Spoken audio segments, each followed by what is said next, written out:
What's going on, Spider-Man fans? This is Solid Dave Snake, continuing Marvel Legends March here on my YouTube channel, and also continuing the Spider-Man Marvel Legends Infinite Series Build-A-Figure Green Goblin Wave with this review of one of the Skyland Sirens, Black Cat.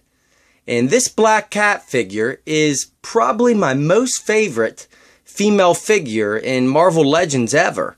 Hasbro really did a great job holding the character's likeness from the comic book in this figure and just being a great all-around female figure form for an action figure. And let's just be honest, this is probably one of the most sexiest Marvel Legends action figures made.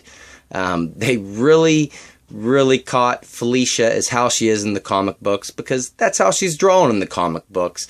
They've always done her overly sexy, and of course that's represented perfect in this figure. And she is a little light on accessories, although a lot of these Marvel Legends are in this Spider-Man series. However, she does come with her trademark whip, which is nice because it's a real pliable plastic and has that triple claw at the end. That whole rope piece is very flexible and then has a nice grip for which it does fit in her hand really well. And of course she comes with one of the Build-A-Figure pieces for Hobgoblin. She comes with the torso. So, nice accessory. And one of my only big complaints with this figure is she is very hard to stand.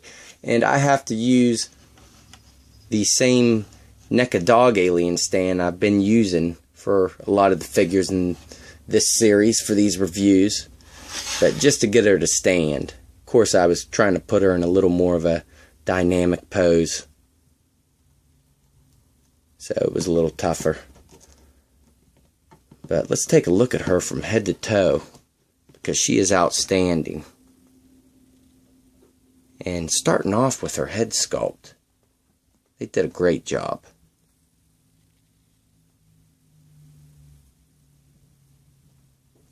They really caught her facial expressions as how she is in the comic book, really nice, with the green eyes and just the little black mask around her eyes and nice pink lipstick.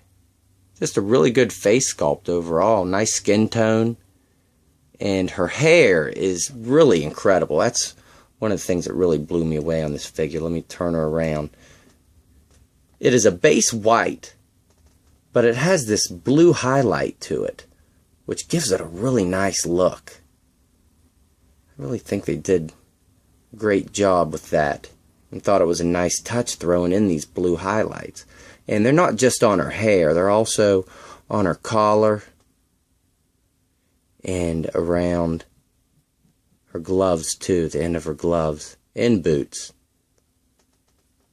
So it's a nice touch.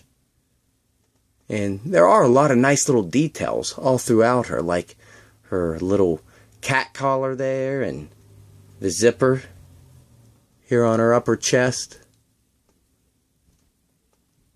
And just the detail that they sculpted in there for all the little fur pieces has been done really nice.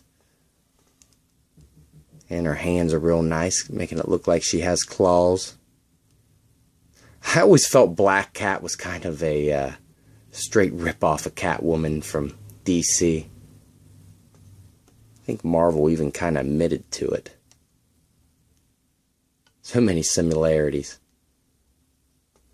And they really were very generous with the way they sculpted her chest and her rear as well. They really held the female figure of her comic book counterpart well. And like I said, she has those same white blue highlighted fur tip boots with high heels down here. They're very nice. And articulation wise, she's not as great as some Marvel Legends, but that's just because of the way that they sculpted her, and I'd rather have a better sculpt with this figure. But her head is on a ball joint, but you cannot get much out of it because of the way her hair is. I mean, it really restricts it. So to get her head looking the way you want to, you have to take it off, and then you can just, like say you want her looking a little bit to the left, you can just pop it on that way. But you cannot rotate it, or else you'll risk damaging that hair. And at the shoulders, she has great range of movement. Ball joint and a hinge, which will go that far up and rotate all the way around.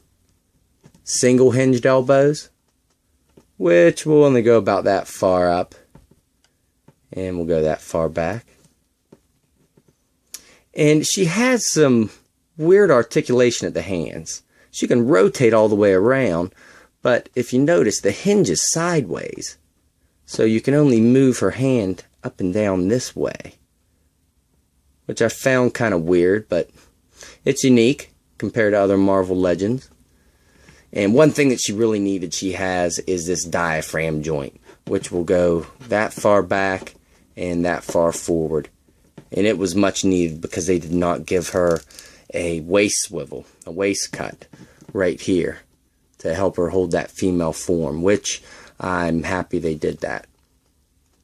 But her hips will go only that far out, but she can kick really far up. And she has a cut at that upper thigh, which will rotate all the way around. Double jointed knees, which will go really far back. And she does not have a cut at the boot, but she does have a hinge down here at the ankle. And of course, ankle pivot.